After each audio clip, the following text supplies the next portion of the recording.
Rajie and Nia Sager, originally from India, had immigrated to the United States nearly a decade ago, hoping to build a quiet and stable life for their family.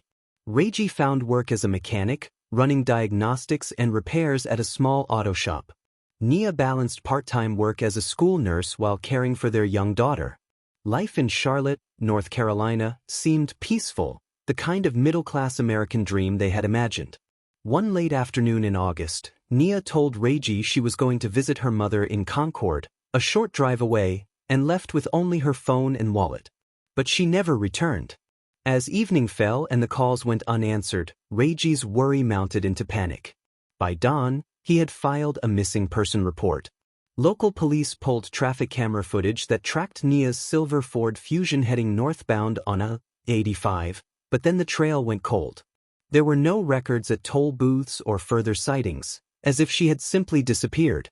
2 days later, firefighters responded to a small blaze in a wooded area off Mallard Creek Road.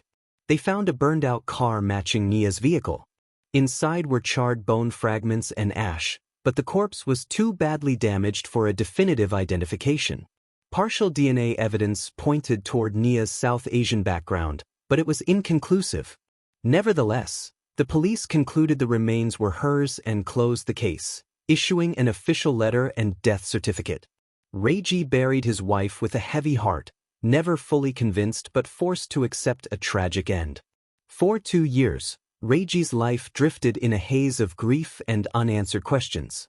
Then one day, while scrolling through Instagram, his cousin stumbled across photos from a dance studio's community recital in Baton Rouge, Louisiana. Among the dancers was a woman unfamiliar to them, Nisha Reddy, who bore an uncanny resemblance to Nia, right down to a faint mole beneath her eye. Unable to ignore the resemblance, Rajie cautiously hired a private investigator.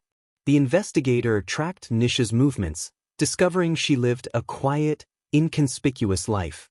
Her documents were forged, her identity fabricated, and her background meticulously altered.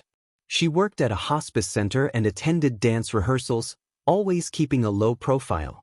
Digging deeper, the investigation revealed that Nia had staged her death with help from a man named Darren Solanke, a white-collar criminal with a history of forgery and insurance fraud. They conspired to fake her demise by using the body of an unidentified woman found in the burned car, allowing Nia to disappear from her mounting financial obligations and personal troubles. Nia was eventually arrested and charged with insurance fraud, conspiracy, and abuse of a corpse. During her trial, she confessed to orchestrating the elaborate scheme after her debts and hardships became insurmountable.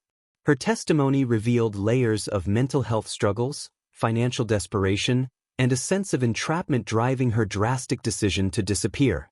The court sentenced Nia to 18 years in prison without the possibility of parole. Darren Solanke received a federal sentence for his role in the conspiracy.